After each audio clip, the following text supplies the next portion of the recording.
Travis Wingate, so let's go over Joseph Smith's Rocks in a Hat that both Mormons and ex-Mormons get wrong. So Joseph Smith history, chapter 1, starting in verse 27. We have Joseph Smith saying, I continued to pursue my common vocations in life. What were those, Joseph?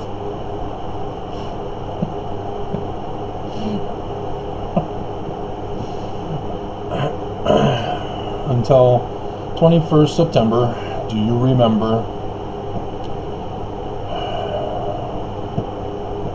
Earth, Wind, and Fire. 1823. All the time suffering severe persecution at the hands of all classes of men, both religious and irreligious, because I continued to affirm that there is no such thing as Jesus, and that he's an abomination, and that Amen is the true God from the Egyptians. Not part of this, but related, as it's tied in with the first vision.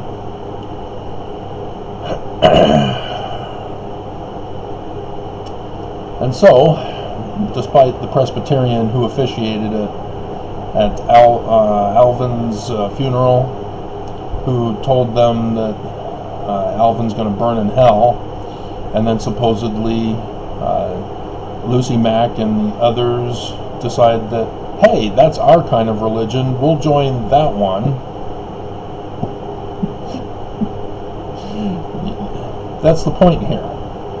There is purposeful historical information left out. They do not want you to know what's going on. And as a result, the information that we are given is what we're supposed to focus on. That's where both Mormon and ex-Mormon go wrong. So, despite Nephi's countenance like Jupiter,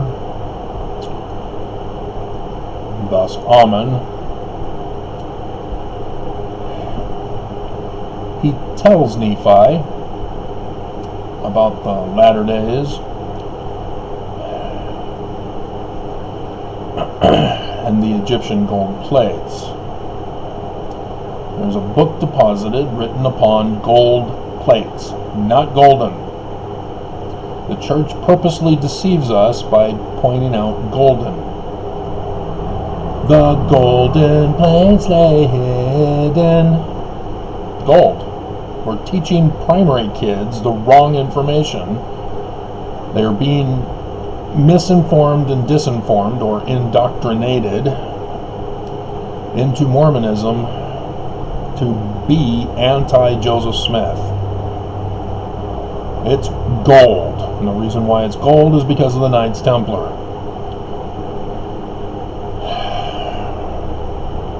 But my focus is on the rock and a hat. I've discussed all this previously. And so he says that there are two rocks in silver bows, two stones in silver bows. These stones fastened to a breastplate. Well, he got that from the 5 books of Moses, where Moses has the priest's attire with the breastplate and the Urim and Thummim that attaches to it. That's where he's getting it from.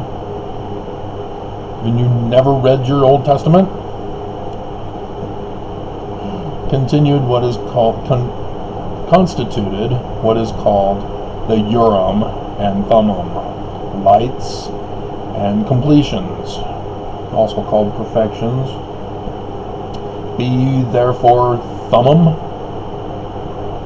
even as Amen and son Amen are Thummim. They are the Urim of the world. Let your Urim shine before men. Deposited with the plates, and the possession of these then the possession and use of these stones were what constituted seers. And so you look through them in ancient or former times. And we're not going over their reality because they aren't. It's what he's trying to teach you. And so then he goes on and talks about day that shall burn as an oven, Elijah, Isaiah, and Acts, which refers to Deuteronomy, about the prophet whom Lehi tells his son Joseph about Joseph of Egypt from the brass plates, which is the fulfillment of Ezekiel 37's prophecy for the two sticks, the stick of Joseph, stick of Judah, becoming one. That's the brass plates. And it was supposed to be prophesied to go throughout all the world. Where are they? We're kind of running out of time. Is there anybody who has translated the Bible correctly with the connection to the Egyptian documents to fulfill this? Because Nelson thinks it's the Book of Mormon, which the Book of Mormon says it's not the Book of Mormon. And then Joel.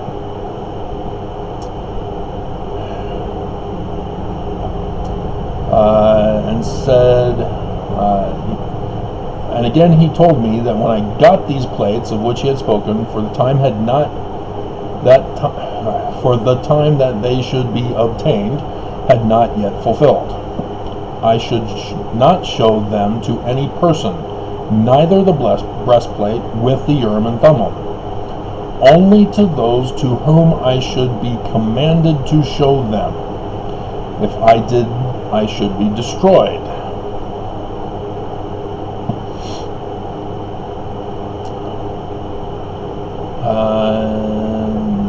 And so then he sees in vision exactly where they are on the hill tomorrow. Alright. And so scroll down, talking to his father. Convenient. To the village of Manchester, Ontario County, New York, stands a hill of considerable size. Notice it's his father that he talks to about this. Yep. His father. Yep. His father. Notice Nephi, who came to see Joseph, was daddy's boy. Learning of his father. Visionary man, like his father. Same name as, that's third Nephi, who was son of Nephi. I see. And on the west side of the hill, not far from the top, under a stone, a stone in the ground. Like a rock in a hat. I've already done these videos. I'm just repeating it in a different presentation for you, because the answer is blatantly obvious and both Mormons and ex-Mormons missed this. Deposited in a stone box. The stone was thick and rounded in the middle, and on the upper side, blah blah blah blah blah. I looked in, and there indeed I beheld the plates. So he used his rock and a hat to look in the ground and see plates.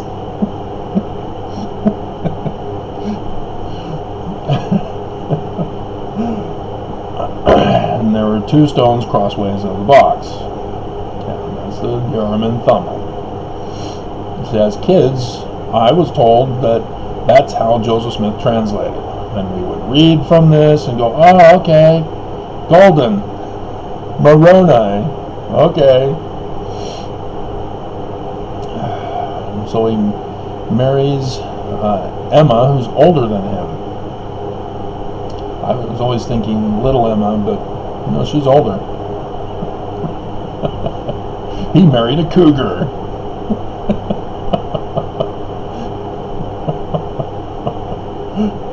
And then there's some confusion about when he worked with Mr. Stoll.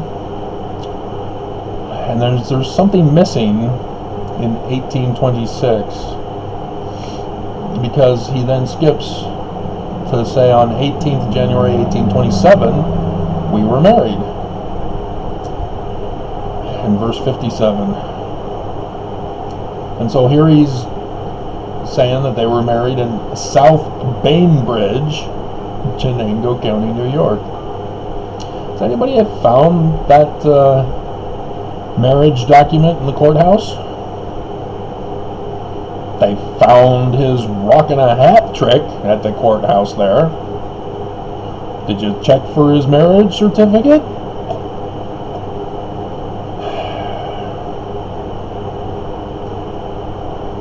Let's Google search that, see if anybody did.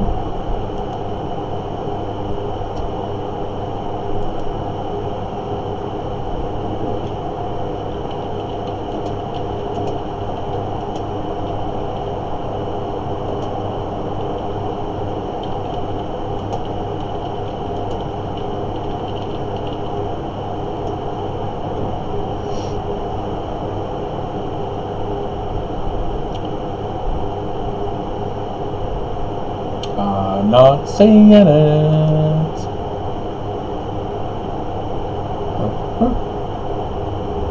Letter from Emma Smith. Nope. Nope. Nope. Apparently nobody's found the document. Why not? Why didn't anybody look for it? That would prove he was married. Because if he's not married to Emma, then he has full rights to be married to the handmaid.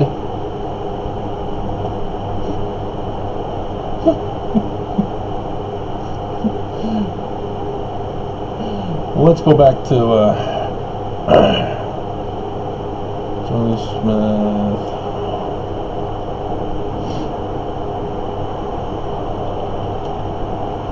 Class Looker. Since we're going to be talking about this. See this. Okay, there's somebody who has it, but it's with a thing from a thing of things. There we go. Oh, there's the fuller page, not the part taken out. Yeah, let's get this. We'll include this with my collection. Oh, it's a GIF. Are you kidding me? Neely Bill. Are you kidding me?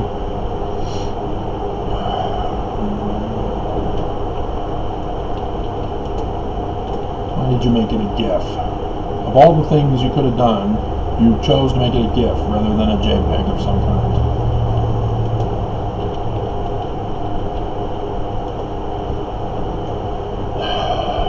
Because then I would have to. Oh, here we go. Here's a photocopy of it.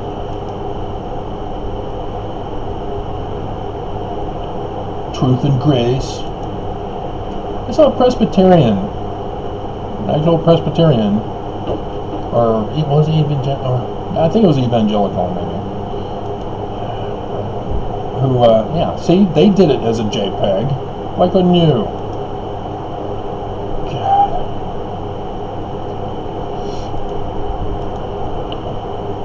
What do you mean continue? Oh.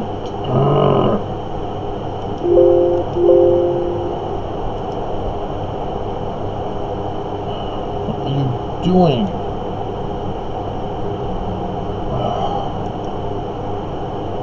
Saying it's not secure. Of course it's secure. Did it actually work? No.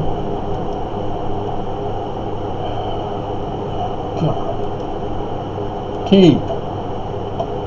What the hell? What is wrong with you? It's as if this is some it's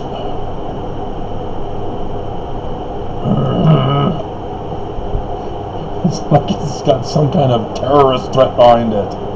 What did you Mormons do? I mean, that's pretty desperate to booby trap a pitcher. Where's his marriage certificate? You found the thing. Where's his marriage certificate? He gives you the date. 18th of January, 1827. And so, yes, he was...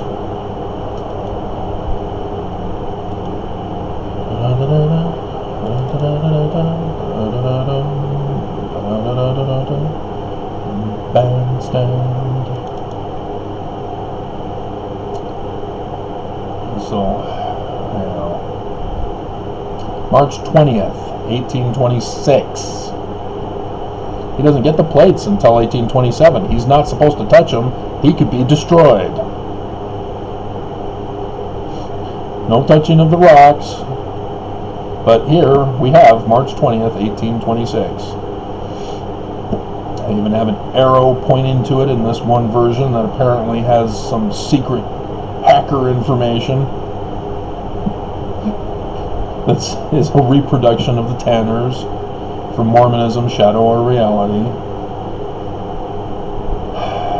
Yeah, Mormons are playing games to cover up the truth, turning or denying Joseph Smith his religious freedom. But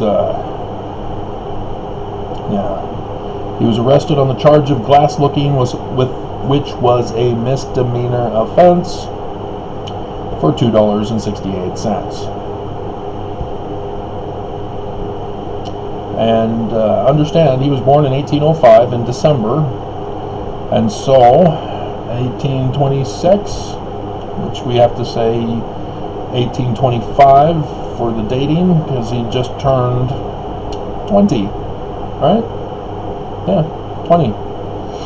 He just turned 20. He's still a minor. Do you know what a minor is? It's one who is not an adult. And so, apparently he was being careless.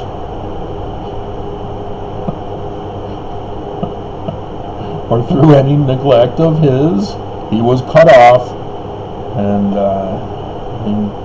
that's why he was assassinated. Revenge of God. Some 26 to 44. What happens? 18 years later? Is that how God punishes people? Waits for 18 years? It's even worse when you hear about the angel with the sword demanding Joseph Smith violate the United States laws to practice polygamy in the open in defiance of the government. And if he doesn't do it immediately, he's going to be murdered. And so that was apparently 1832 or 33, and so yeah, it's 11 years or 12 years earlier or later he's murdered. Yeah, I'm sure we can believe those stories by those who followed Brigham Young and wrote it in their journals after Brigham Young came out openly in defiance of the United States government to practice polygamy. 1951. But ex-Mormons, you're not paying attention. I told you, if you're going to do research on the church, if you're going to mention historical church history in your videos, you must do your research first. Don't spread somebody else's misinformation and lies. Even if it's the church confessing, oh yes, Joseph Smith was a polygamist. Yeah, stay away from Brigham Young, he's innocent. He was just following orders. God was going to smite him down because he's a true prophet. Jesus. Joseph, blame Joseph. But he's the founder, so we have to have him in order for Brigham Young to claim legitimacy.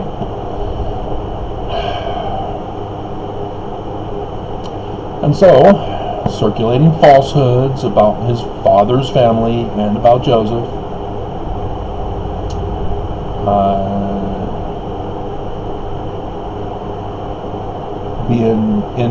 Let's see, that's after he gave them back. Let's see, Harry uses Susquehanna County. Hilarious, Joseph. I know people are trying to murder you, I understand. I'm not the bad guy for you, Joseph. I'm the only one who knows, trying to get through to these hard-hearted, stiff-necked Mormons. Alright, so this is important to know. Am I going to be able to finish before my laundry, or am I going to have to cut short and come back and do a cut and splice video?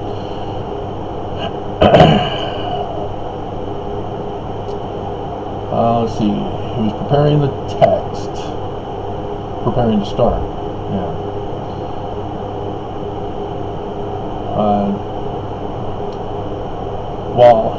He says he was all the time employed in let's see. The excitement, however, was still continued, and rumor with her 1,000 tongues was all the time employed in circulating falsehoods about my father's family and about myself. It's amazing how people trust false information rather than finding out the truth for themselves. For example, I was given death threats by employees of my property management, and the landlord hired the property management and filed complaints. The person's gone. But he did a lot of damage. He's the salesperson that I was talking about previously. He was contacting all sorts of people to spread lies about me and causing damage to my financial situation. Those people he talked to believed him, and they won't believe me now.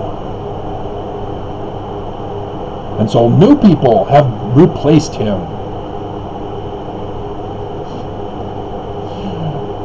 And I noticed they're scared.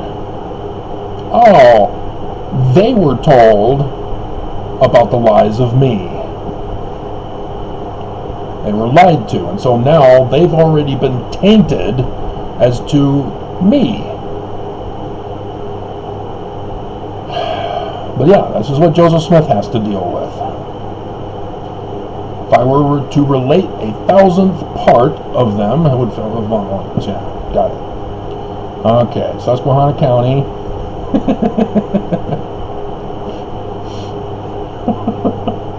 Where's Harmony in this, Joseph? Harmony? Where's Harmony? Harmony?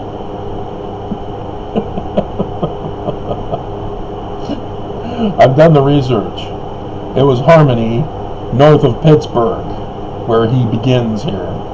Susquehanna was the cover story after the loss of the 116 pages. Because Susquehanna County talks about this, even though they go back and forth in time, rather than just doing a straight, in this year this happened, and this year this happened, and this year this happened. They go back and forth in time, and I had to figure out, whoa. It was no longer Harmony.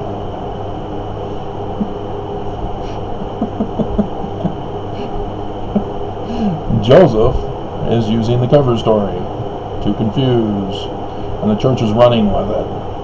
Because, hey, Joseph Smith said it. Just like with the rock. Joseph Smith said it. We told you it was the gift and power of God. We just didn't want to talk about a rock at first, but now that it's been exposed, yeah, rock. Joseph did it by a rock. So what? And James Huntsman leaves the church, and others leave the church for the rock and a hat.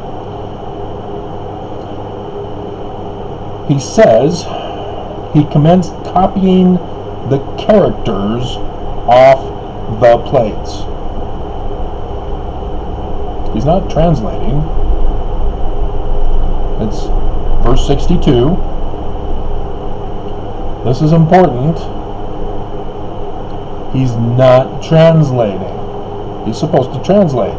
What's he doing? Copying characters? What are you doing, Joseph?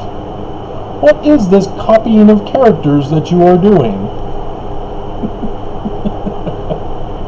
I copied a considerable number of them. 116 pages worth, maybe? By means of the Urim and Thummim, I translated some of them. Did you? Did you? Which I did between the time I arrived at the house of my father's wife, my wife's father, in the month of December and February following. And so, yeah, right around the time of his marriage, sometime in the month of February,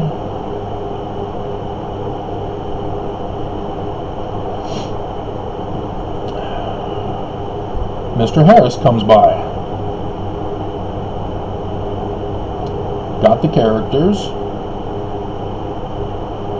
and ran off to New York.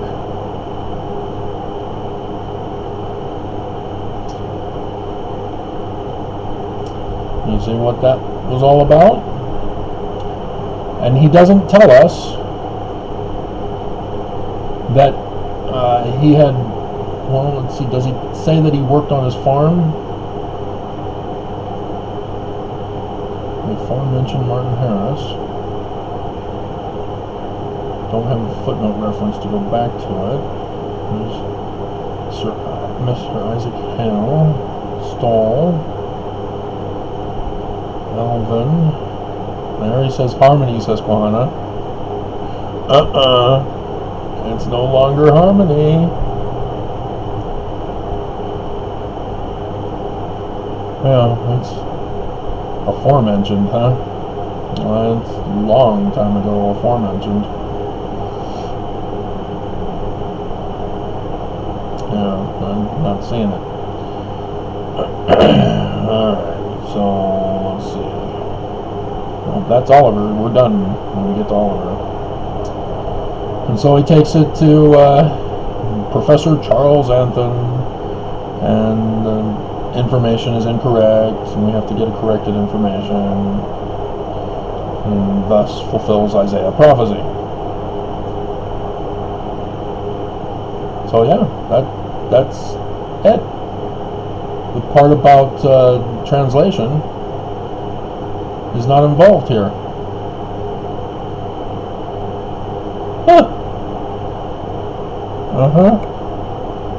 So Joseph is copying characters. Martin Harris takes off with them, doesn't mention that he took the 116 pages. For that we have to go to the Doctrine and Covenants. Section 3 and Section 10, which were both, well, actually, the second one, Section 10, was not 1828. It was 1829 from the Joseph Smith Papers. So, yeah, this. Yeah. And so the Joseph Smith history doesn't talk about translating with Martin Harris, or working on his farm, finding the rock in the well, getting arrested. These things are being left out. And so when we do get to the right book, it says July, it's in February, Martin Harris comes. So February, March, April, May, June, July, 1828. And they only get 116 pages.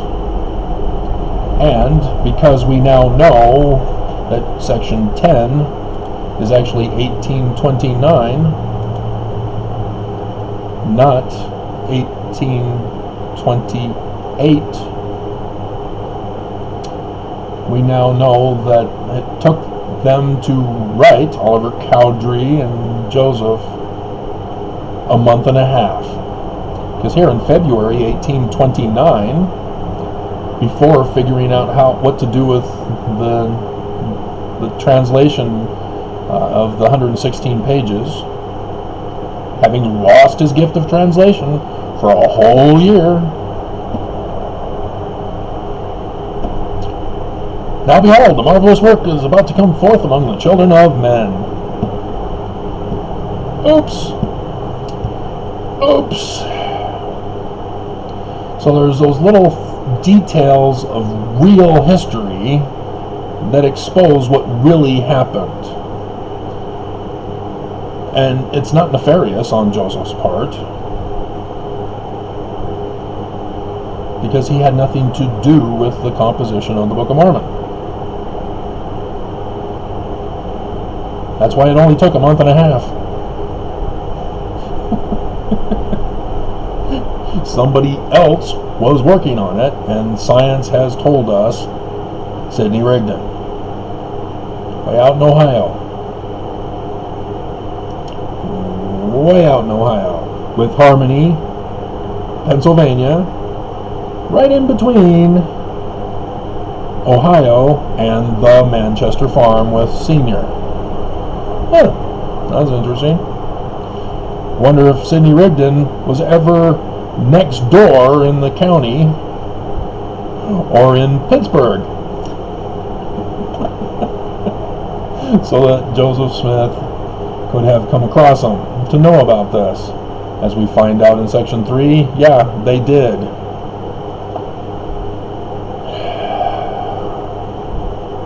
And so what section 3 is telling you is that Joseph Smith almost exposed themselves to the enemy that was seeking for these documents and those who were responsible to murder them. Joseph Smith Jr. almost got everybody murdered by the loss of the 116 pages, and that's why the church has erased from the Wikipedia page about Martin Harris being a part of the anti-Mason movement committee in Palmyra. That's what he was doing. He was taking the 116 pages to show that committee, hey, should we be concerned? Is this them? Is this what we're looking for?